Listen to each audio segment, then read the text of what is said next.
capítulo 8. Ahora pues, ninguna condenación hay para los que están en Cristo Jesús, los que no andan conforme a la carne, sino conforme al Espíritu. Porque la ley del Espíritu de vida en Cristo Jesús me ha librado de la ley del pecado y de la muerte. Porque lo que era imposible para la ley, por cuanto era débil por la carne, Dios, enviando a su Hijo en semejanza de carne de pecado, y a causa del pecado, condenó al pecado en la carne, para que la justicia de la ley se cumpliese en nosotros, que no andamos conforme a la carne, sino conforme al Espíritu. Porque los que son de la carne piensan en las cosas de la carne, pero los que son del Espíritu, en las cosas del Espíritu. Porque el ocuparse de la carne es muerte, pero el ocuparse del Espíritu es vida y paz. Por cuanto los designios de la carne son enemistad contra Dios, porque no se sujetan a la ley de Dios, ni tampoco pueden. Y los que viven según la carne no pueden agradar a Dios. Mas vosotros no vivís según la carne, sino según el Espíritu, si es que el Espíritu de Dios mora en vosotros. Y si alguno no tiene el Espíritu de Cristo, no es de él. Pero si Cristo está en vosotros, el cuerpo en verdad está muerto a causa del pecado, mas el Espíritu vive a causa de la justicia.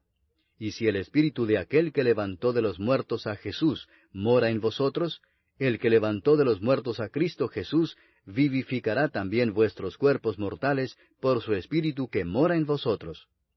Así que, hermanos, deudores somos, no a la carne, para que vivamos conforme a la carne. Porque si vivís conforme a la carne, moriréis. Mas si por el Espíritu hacéis morir las obras de la carne, viviréis.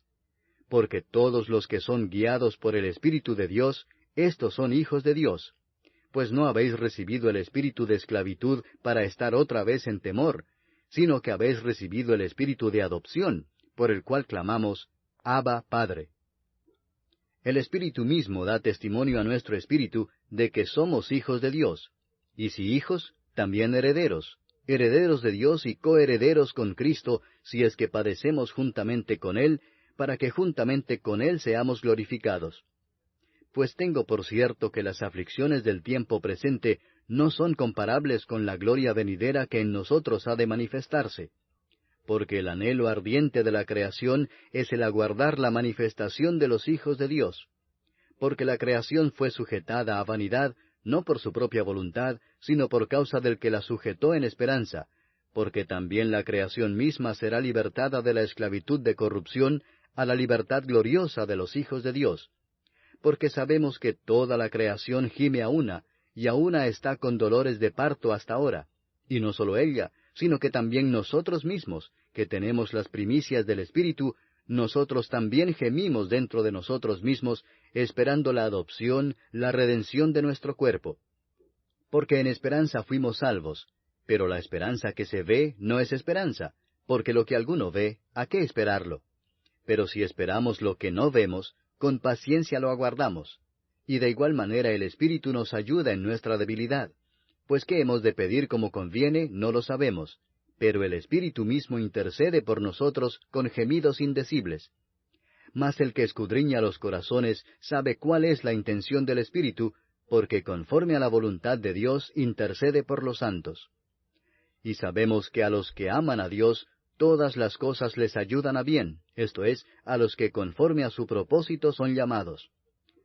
Porque a los que antes conoció, también los predestinó para que fuesen hechos conformes a la imagen de su Hijo, para que Él sea el primogénito entre muchos hermanos.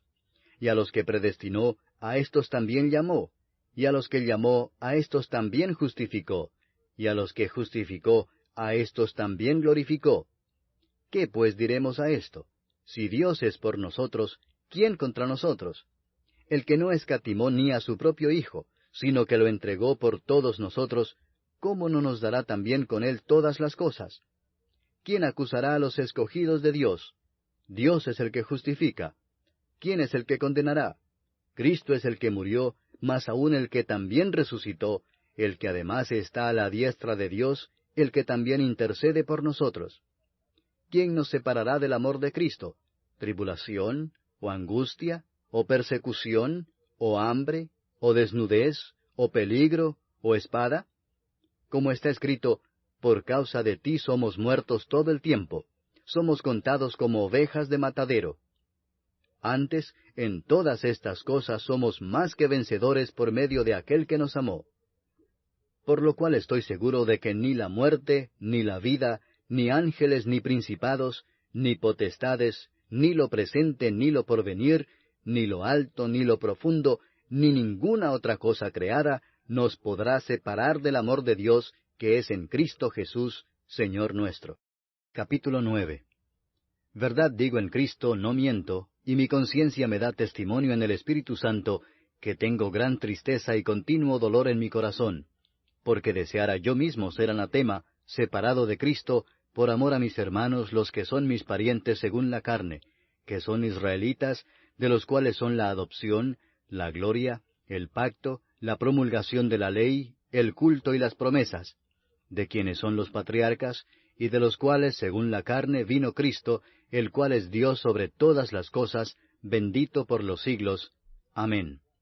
No que la palabra de Dios haya fallado, porque no todos los que descienden de Israel son israelitas, ni por ser descendientes de Abraham son todos hijos, sino en Isaac te será llamada descendencia. Esto es, no los que son hijos según la carne son los hijos de Dios, sino que los que son hijos según la promesa son contados como descendientes. Porque la palabra de la promesa es esta: por este tiempo vendré, y Sara tendrá un hijo. Y no solo esto, sino también cuando Rebeca concibió de uno, de Isaac nuestro padre, pues no habían aún nacido, ni habían hecho aún ni bien ni mal, para que el propósito de Dios conforme a la elección permaneciese, no por las obras, sino por el que llama, se le dijo, el mayor servirá al menor. Como está escrito, a Jacob amé, mas a Esaú aborrecí. ¿Qué pues diremos? ¿Que hay injusticia en Dios? En ninguna manera.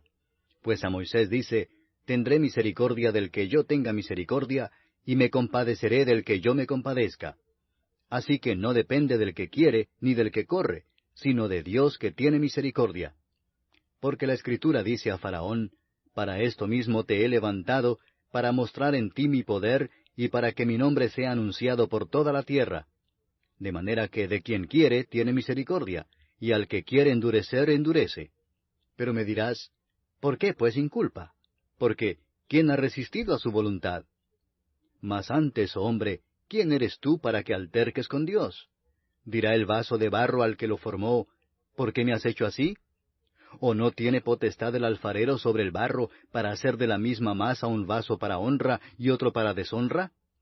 ¿Y qué si Dios, queriendo mostrar su ira y hacer notorio su poder, soportó con mucha paciencia los vasos de ira preparados para destrucción, y para hacer notorias las riquezas de su gloria, las mostró para con los vasos de misericordia que Él preparó de antemano para gloria, a los cuales también ha llamado, esto es, a nosotros, no sólo de los judíos, sino también de los gentiles? Como también en Oseas dice, llamaré pueblo mío al que no era mi pueblo, y a la no amada, amada. Y en el lugar donde se les dijo, vosotros no sois pueblo mío, allí serán llamados hijos del Dios viviente. También Isaías clama tocante a Israel, si fuere el número de los hijos de Israel como la arena del mar, tan solo el remanente será salvo, porque el Señor ejecutará su sentencia sobre la tierra en justicia y con prontitud.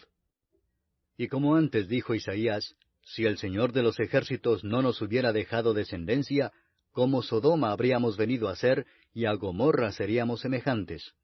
¿Qué pues diremos? Que los gentiles que no iban tras la justicia han alcanzado la justicia, es decir, la justicia que es por fe. Mas Israel, que iba tras una ley de justicia, no la alcanzó. ¿Por qué? Porque iban tras ella no por fe, sino como por obras de la ley, pues tropezaron en la piedra de tropiezo, como está escrito, He aquí pongo en Sión piedra de tropiezo y roca de caída, y el que creyere en él no será avergonzado. Capítulo 10. Hermanos, ciertamente el anhelo de mi corazón y mi oración a Dios por Israel es para salvación, porque yo les doy testimonio de que tienen celo de Dios, pero no conforme a ciencia, porque ignorando la justicia de Dios y procurando establecer la suya propia, no se han sujetado a la justicia de Dios, porque el fin de la ley es Cristo para justicia a todo aquel que cree. Porque de la justicia que es por la ley, Moisés escribe así, el hombre que haga estas cosas vivirá por ellas. Pero la justicia que es por la fe dice así, no digas en tu corazón, ¿quién subirá al cielo? Esto es para traer abajo a Cristo. O ¿quién descenderá al abismo? Esto es para hacer subir a Cristo de entre los muertos. Mas, ¿qué dice? Cerca de ti está la palabra, en tu boca y en tu corazón. Esta es la palabra de fe que predicamos, que si confesares con tu boca que Jesús es el Señor, y creyeres en tu corazón que Dios le levantó de los muertos, serás salvo. Porque con el corazón se cree para justicia, pero con la boca se confiesa para salvación. Pues la Escritura dice, todo aquel que en él creyere, no será avergonzado. Porque no hay diferencia entre judío y griego, pues el mismo que es Señor de todos, es rico para con todos los que le invocan. Porque todo aquel que invocare el nombre del Señor será salvo. ¿Cómo pues invocarán a aquel en el cual no han creído? ¿Y cómo creerán en aquel de quien no han oído? ¿Y cómo oirán sin haber quien les predique? ¿Y cómo predicarán si no fueren enviados? Como está escrito, cuán hermosos son los pies de los que anuncian la paz, de los que anuncian buenas nuevas. Mas no todos obedecieron al Evangelio, pues Isaías dice, Señor, ¿quién ha creído a nuestro anuncio? Así que la fe es por el oír, y el oír por la palabra de Dios. Pero digo, ¿no han oído? Antes bien, por toda la tierra ha salido la voz de ellos, y hasta los fines de la tierra sus palabras. También digo, ¿no ha conocido esto Israel? Primeramente Moisés dice, yo os provocaré a celos con un pueblo que no es pueblo, con pueblo insensato os provocaré a ira. E Isaías dice resueltamente, fui hallado de los que no me buscaban, me manifesté a los que no preguntaban por mí. Pero acerca de Israel dice, todo el día extendí mis manos a un pueblo rebelde y contradictor. ¿Buscas una iglesia cristiana en donde congregarte? Te invitamos a nuestra iglesia bautista, ubicada en la carrera 50, número 5270, en Bello, Antioquia. Estamos ubicados al frente del nuevo Palacio Municipal. Nuestras celebraciones son los sábados a las 7 de la noche y los domingos a las 9 de la mañana. ¡Te esperamos!